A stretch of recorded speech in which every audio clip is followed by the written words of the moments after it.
ममता बहुत ही सीधी और प्यारी लड़की थी, वहीं सुनील एक सरल और आगे बढ़ने की सोच रखने वाला लड़का। सुनील, बेटा सुनील कहाँ है? अरे जरा एक गिलास पानी तो दे दो। हाँ माँ, अभी आया। क्या माँ, पानी तेरे सर के पास ही तो रखा है, क्या हो गया है? तबीयत खराब है क्या? अरे नहीं नहीं, वो उठने का मन ही नहीं कर रहा था तो देखा ही नहीं। वैसे क्या कर रहा है? यहाँ बैठना मेरे पास। माँ पढ़ रहा था। वो कहना नौकरी में तो वक्त नहीं मिलता, अब ऑफिस से घर आकर ही तो वक्त मिलता है। अच्छा ठीक है, पढ़ ले जा बेटा। सुनील पढ़ लिख कर और आगे बढ़ना चाहता था, लेकिन माँ की तबीयत खराब देखकर सोचता है कि शादी ही कर ले। कब तक माँ का ख्याल वो अकेले रख पाएगा? तो एक दिन, माँ ये ममता है, मैंने इससे शादी कर ली है। तुम्हारी तबीयत भी ठीक नहीं रहती तो मैंने सोचा शादी कर लेता हूँ। घर संभालने वाली और तुम्हें संभालने वाली कोई आ जाएगी तो अच्छा रहेगा। माँ अचानक से सामने बहू देखकर हैरान रह जाती है। बेटा ये क्या बात होती है? न बैंड, न बाजा, न दहेज, न शगुन, ऐसे कैसे बहू आ गई? माँ तू तो जानती है मैं नौकरी के साथ पढ़ाई कर रहा हूँ, तो कहाँ से इतना पैसा बचा पाता कि धूमधाम से शादी करता। वैसे भी माँ लोग तो आकर खाकर निकल जाएंगे, इसलिए बस वैसे ही। माँ जी, मैं आपका ख्याल रखूंगी। वैसे भी ये आगे की पढ़ाई कर रहे हैं, अच्छा कुछ कर गए तो सबके दिन फिर से अच्छे आ जाएंगे। सास को ममता की बात ठीक तो लगती है, लेकिन मन में कहीं ना कहीं लगता है कि कहीं बहू बेटे को लेकर फुर्र ना हो जाए और फिर तो वो रह जाएगी अकेली। बेटा देख, मेरा जो कुछ भी है वो सुनील ही है, और सुनील का भी अब इस दुनिया में मैं ही हूँ और कोई नहीं। क्या सुनील? बिल्कुल माँ, लेकिन आज से ममता भी मेरे जीवन का अहम हिस्सा है, जैसे तू है। सास को बड़ा बुरा लगता है कि उसकी सल्तनत में कोई और हिस्सेदार कैसे हो सकता है। कैसे कोई और उसके 30 साल के बेटे की जिंदगी में अचानक से आकर बराबर का हिस्सेदार बन सकता है। देख बहू, मैं भले थोड़ा बीमार रहती हूँ, लेकिन इसका मतलब यह नहीं कि घर की चीज़ों में मेरा कंट्रोल खत्म हो गया है। मैं आज भी इस घर की रानी हूँ, समझी? बेटा सोचता है कि ये माँ को अचानक से क्या हो गया। कल तक जो माँ कहती थी कि जिंदगी का कोई भरोसा नहीं, वो अचानक जंग के मैदान की झांसी की रानी कैसे बन गई? माँ क्या हो गया है? सब ठीक है ना? अचानक कैसी बात कर रही हो? ममता का आज पहला दिन है, स्वागत करो उसका। आसपास की आंटियों को बुलाओ, नई दुल्हन की मुंह दिखाए करवाओ। खैर, सास होने का फर्ज निभाती है और बाद में एक सहेली के साथ बाहर निकल जाती है। क्यों री बताया नहीं कि बेटे का ब्याह कर रही हो? वैसे तो सारा दिन हम ही में घुसी रहती हो। अरे मुझे भी तो अभी पता चला, यूं अचानक सर पर लेकर आ गया। कहता है बहू है माँ तुम्हारी, अब इसको भी इतना ही मैं प्यार करता हूँ जितना तुझे करता हूँ। लो जी, ये क्या बात होगी? क्यों इतना प्यार करता है? अरे माँ का प्यार तो ज्यादा होता है। अब उसको तो कोई दूसरा पति मिल सकता है, लेकिन तुम ही बताओ, क्या माँ की ममता किसी और की हो सकती है? ना जी ना, बेटे को समझाओ ये बात। अरे क्या समझाऊं, मुझे तो खुद ही समझ में नहीं आ रहा कि क्या हो रहा है। जो बेटा कल तक माँ माँ करता था, अचानक से बीवी बीवी का राग आलाप रहा है। देखा, उसकी बीवी ना सुंदर और जवान है। सुंदरता के आगे तो एक से एक नहीं टिके, तो तेरा बेटा किस खेत की मूली है? सास को भी समझ में आ जाता है कि बहू की सुंदरता के आगे माँ का प्यार किसी काम का नहीं।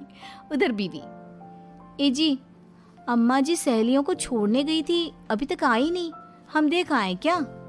अरे रहने दो ना, आ जाएंगी। कहाँ जाएगी, उनकी आदत है, एक बार जाती है तो पूरी पंचायत खत्म करके ही आती है। अच्छा ही है, खाना वाना खा कर गई होगी। छोड़ो ना, घूमेगी तो खाना पचेगा, नहीं तो ऐसे ही खाट पकड़ लेगी। बहू भी शांत हो जाती है। उधर सास सोचती है कि आज थोड़ा देर से ही घर जाती हूँ, जब बेटा परेशान होकर ढूंढेगा तब मजा आएगा। बीवी को खुद ही पता चल जाएगा कि माँ के आगे उसकी दाल नहीं गलेगी। लेकिन वहीं दूसरी ओर घर पर, ए जी, माँ जी अभी भी नहीं आई, हमको तो घबराहट हो रही है कि क्या करें, जाकर पता करें किसी के घर। अच्छा, कहाँ जाओगी ये भी बता दो। पहला दिन है तुम्हारा इस घर में और एक ही दिन में मोहल्ला छानोगी क्या? हाँ, तो आप भी तो नहीं जा रहे हैं ना, हमको फिक्र हो रही है। अरे यार, ये रोज का है अम्मा का, खाओ और सो जाओ। बस फिर क्या था। बेटा बहू खाना खाते हैं और कमरे में सोने चले जाते हैं। उधर जब सास को कोई देखने नहीं आता तो वो हार कर घर आ जाती है, जहाँ वो देखती है कि सारे घर की लाइट्स बंद है। सास को गुस्सा आता है। बहू, ममता बहू कहाँ हो? लेकिन सारे दिन की थकी बहू को ऐसी नींद आती है जैसे किसी ने भांग की गोली खिला दी हो। वो तो नहीं उठती। उठकर आ जाता है बेटा। अरे क्या बात है अम्मा, काहे चिल्ला रही हो? अरे सो जाओ ना, सुबह की थकी है बहू, वो सो रही है। जोर से बोलोगी तो नींद खुल जाएगी उसकी। माँ को गुस्सा आ जाता है। फिलहाल तो सो जाती है, लेकिन मन ही मन ढेर सारा जहर बहू के लिए भरा होता है। सुबह बहू चाय बना रही होती है कि सास धीरे से गैस तेज कर देती है, जिससे चाय का बर्तन जल जाता है। और जैसे ही बहू चाय का बर्तन उठाती है उसका हाथ जल जाता है। मेरा हाथ जल गया। वो जोर जोर से चिल्लाकर इधर उधर भागती है कि सास थोड़ी देर में उसके हाथ में पानी डाल देती है। हाय रे बहू, क्या कर रही हो? पहली बार रसोई छुई हो क्या? सासू माँ, गलती से गैस तेज रह गई थी और बर्तन जल गया, जिससे मेरा हाथ जल गया। हाय रे, कितना गंदा दाग। छी छी छी छी, मुझे तो उल्टी आ रही है तेरा गला हुआ मांस देखकर। तू ना मुझे अभी साथ से खाना मत लगाना। बहू भी खुद का हाथ देखती है तो उसे भी रोना आ जाता है। कुछ दिनों के बाद सास की सहेली आती है। बहू चाय बनाकर लाती है। उसके जाने के बाद सहेली कहती है, बहू की सुंदरता ऐसी है कि कोई भी दीवाना हो जाए। वैसे तेरे बेटे का क्या हाल है? अरे वैसा ही है, बहू के पीछे लट्टू। क्या करूं, कुछ समझ में नहीं आ रहा। मैंने तो बहू के चेहरे पर दिवाली के पटाखे की चक्री फेंक दी, उसका पूरा चेहरा जल गया। अब देखो ना रही सुंदरता, और ना ही अब मेरा बेटा उसे पूछता है।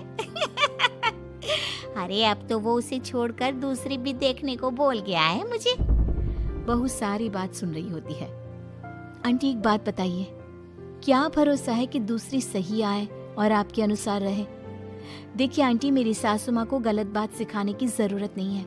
हमारा परिवार साथ में खुशी से रह रहा है।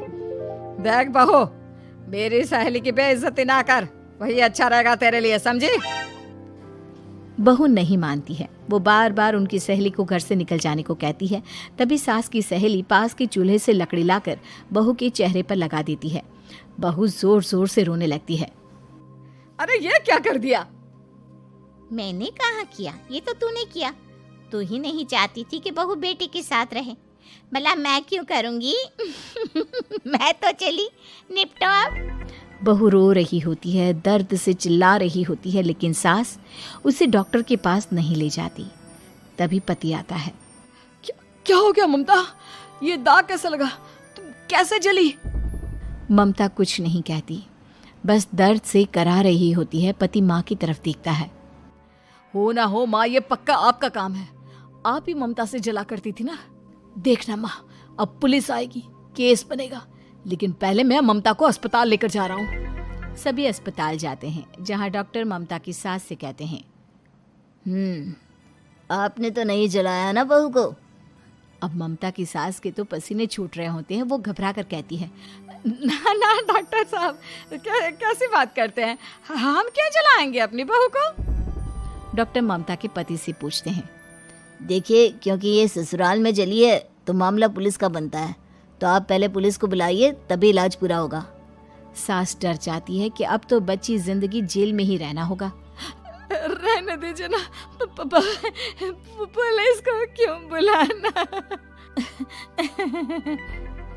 सारी हंसी खत्म हो जाएगी जब पुलिस के डंडे पड़ेंगे। बहू को जलाना भले ही बहुत आसान हो, लेकिन उसके बाद सारी जिंदगी जेल की हवा खाना। सास डर जाती है। पुलिस आती है।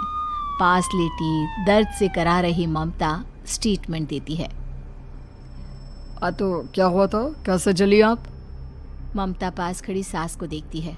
बेटी बताओ, कैसे जल गई तुम? ओए, काका का किरण वाली शाहरुख, चुप, बिल्कुल चुप। सास चुप। सभी इंतजार करते हैं कि ममता क्या बोलेगी। जी, मैं खाना बना रही थी, लकड़ी उड़कर मेरे ऊपर गिर गई और मैं जल गई। सास बहू की बात सुनकर रोने लगती है। देखा माँ, कितनी समझदार है ममता। ये चाहती तो, हाँ बेटा, ये चाहती तो मैं आज जेल में होती। मुझे माफ कर दे, मैं आगे से अभी कभी ऐसा नहीं करूंगी। बहू के साथ मिलकर रहूंगी, मुझे माफ कर दे।